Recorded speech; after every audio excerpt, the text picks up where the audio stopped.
17 जुलाई से छत्तीसगढ़ विधानसभा का मॉनसून सत्र शुरू होगा। 17 जुलाई तक चलेगा विधानसभा का मॉनसून सत्र और सत्र के दौरान 5 बैठकें होंगी। सत्र को लेकर विधानसभा अध्यक्ष ने निर्देश जारी कर दिए हैं। 13 जुलाई से छत्तीसगढ़ विधानसभा के मॉनसून सत्र की शुरुआत होने वाली है। 17 जुलाई तक मॉनसून सत्र चलेगा और 13 से 17 जुलाई तक चलने वाले मॉनसून सत्र के दौरान 5 बैठकें होंगी। विधानसभा अध्यक्ष ने निर्देश जारी कर दिए हैं। 13 जुलाई से छत्तीसगढ़ विधानसभा के मॉनसून सत्र की शुरुआत होने वाली है। 17 जुलाई तक मॉनसून सत्र चलेगा। सत्र में 5 बैठकें होंगी। सत्र को लेकर विधानसभा अध्यक्ष ने निर्देश जारी कर दिए हैं।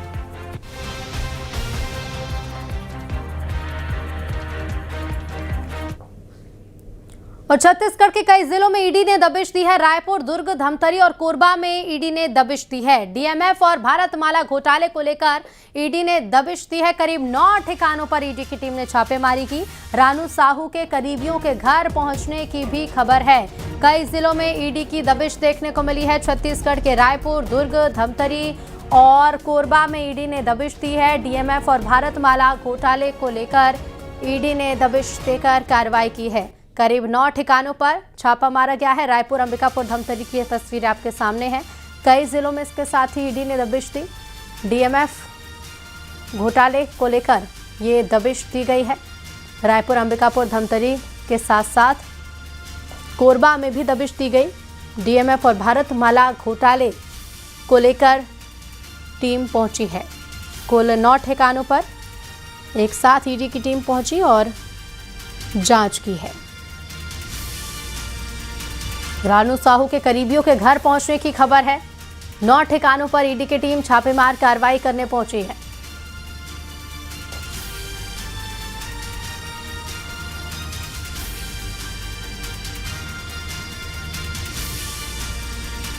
तो करीब 9 ठिकानों पर ईडी ने छापेमारी की है। रानू साहू के करीबियों के घर पर भी छापा मारा है।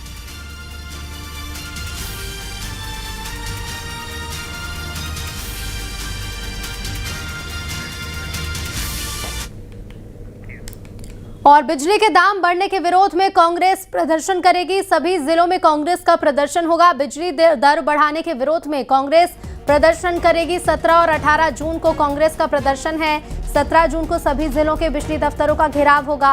18 जून को सभी जिलों में प्रेस कॉन्फ्रेंस की जाएगी। बिजली के दाम बढ़ने के विरोध में कांग्रेस उतरने वाली है। कांग्रेस सभी जिलों में करेगी प्रदर्शन। बिजली दर बढ़ाने के विरोध में कांग्रेस का ये प्रदर्शन होगा। 17 और 18 जून को कांग्रेस प्रदर्शन करने जा रही है। 17 जून को सभी जिलों के बिजली दफ्तरों का घेराव और वहीं 18 जून को सभी जिलों में प्रेस कॉन्फ्रेंस होगी।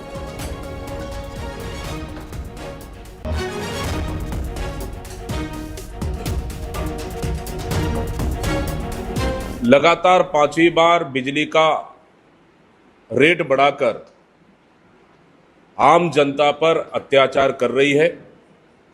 निश्चित रूप से कांग्रेस इसका विरोध करती है। पहला, सरकार ने बिजली का बिल बढ़ा दिया। दूसरा, इन्होंने 400 यूनिट तक बिजली बिल आप योजना को बंद कर दिया। और तीसरा कारण है स्मार्ट मीटर लगाकर। ये 3 कारणों से छत्तीसगढ़ के आम जनता को महंगी बिजली ये सरकार दे रही है। हमारी मांग है सरकार तत्काल स्मार्ट मीटर योजना को बंद कर देना चाहिए।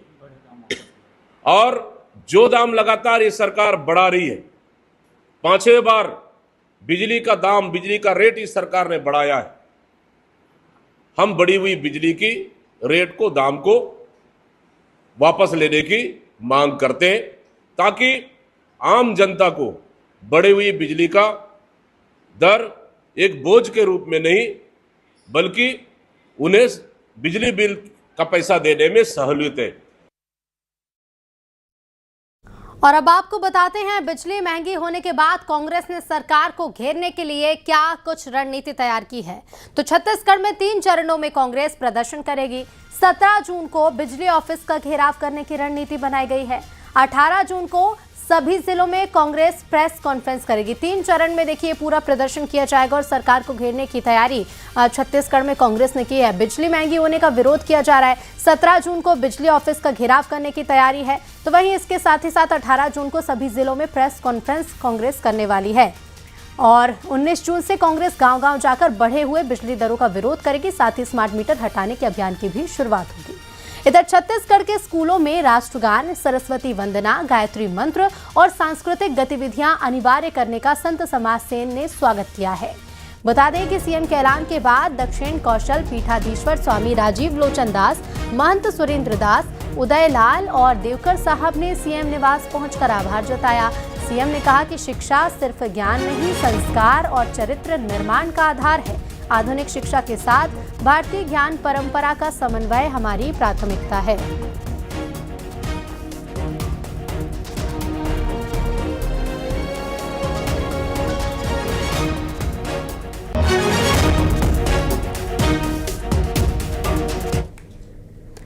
रायपुर के सिलतरा इलाके में महिला की हत्या कर दी गई। महिला के पति पर हत्या के आरोप लगे हैं। महिला के परिजनों ने हत्या के आरोप लगाए।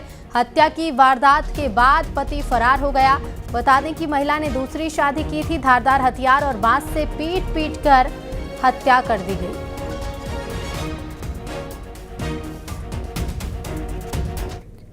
रायपुर में लूट कांड के 4 आरोपी गिरफ्तार कर लिए गए हैं। आरोपियों ने लाखों रुपए की लूट को अंजाम दिया था। मिर्ची पाउडर फेंककर चाकू की नोक पर लूटपाट करते थे। आरोपियों के पास से 2 चाकू भी बरामद हुए हैं। लूट कांड के 4 आरोपी गिरफ्तार किए गए जिन्होंने लाखों की लूट को अंजाम दिया था। अब ये आरोपी पुलिस की गिरफ्त में हैं।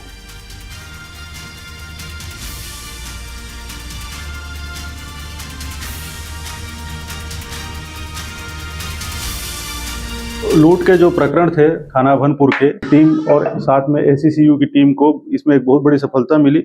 जो जितने भी इसमें दोनों अपराध में इन्वॉल्व थे जो आरोपी, उन्हें गिरफ्तार करने में सफलता प्राप्त हुई है। उनसे लूट के 70,000 रुपए, 2 बाइक और 4 मोबाइल और 2 जो है चाकू बरामद किया गया है। पर्यावरण को बचाने के लिए पेट्रोल डीजल पर निर्भरता कम करने के उद्देश्य से लागू की गई ई व्हीकल नीति अब सवालों के घेरे में है। वजह है सब्सिडी भुगतान में हो रही भारी देरी। इलेक्ट्रिक वाहन खरीदने वाले हजारों हितग्राही सालों से प्रोत्साहन राशि का इंतजार कर रहे हैं। कई लोगों को वाहन खरीदे 3 साल तक हो चुके हैं, लेकिन सब्सिडी अब तक उनके खातों में नहीं पहुंची है। रिपोर्ट देखिए।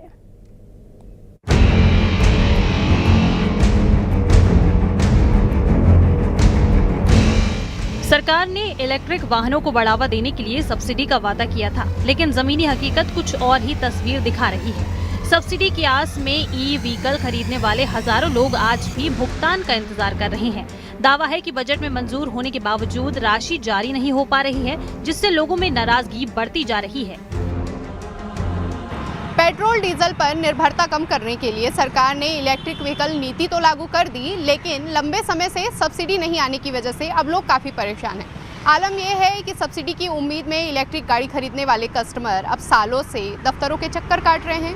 पूरे प्रदेश में 2 लाख के आसपास इलेक्ट्रिक गाड़ियां रजिस्टर्ड हैं, जिसमें केवल 58,000 कस्टमर के अकाउंट्स में सब्सिडी पहुँचे।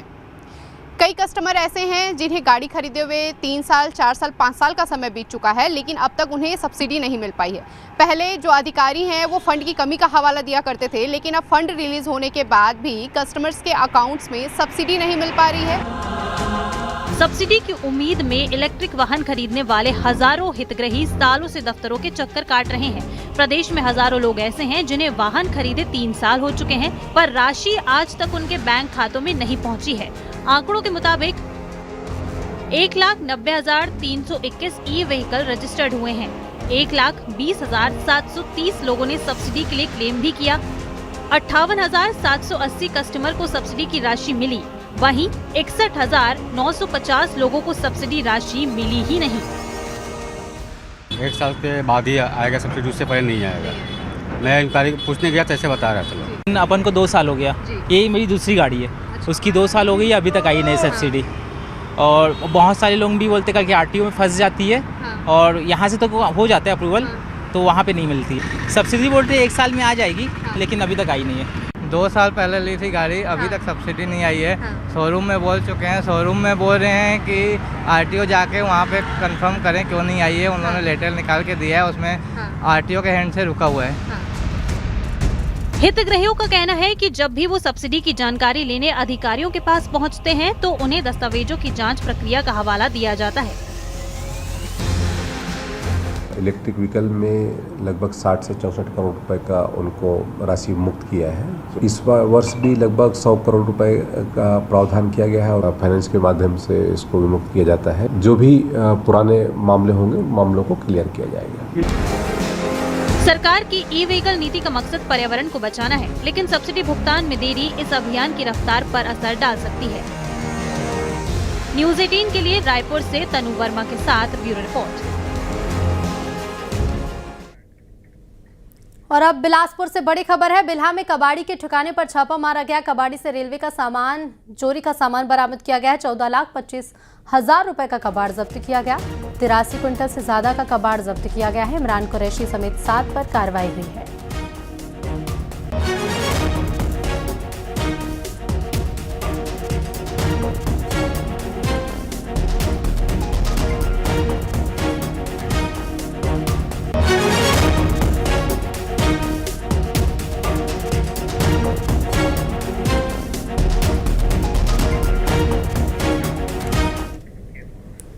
और हमर छत्तीसगढ़ में फिलहाल इतना ही। वक्त है एक छोटे से ब्रेक का। नमस्कार।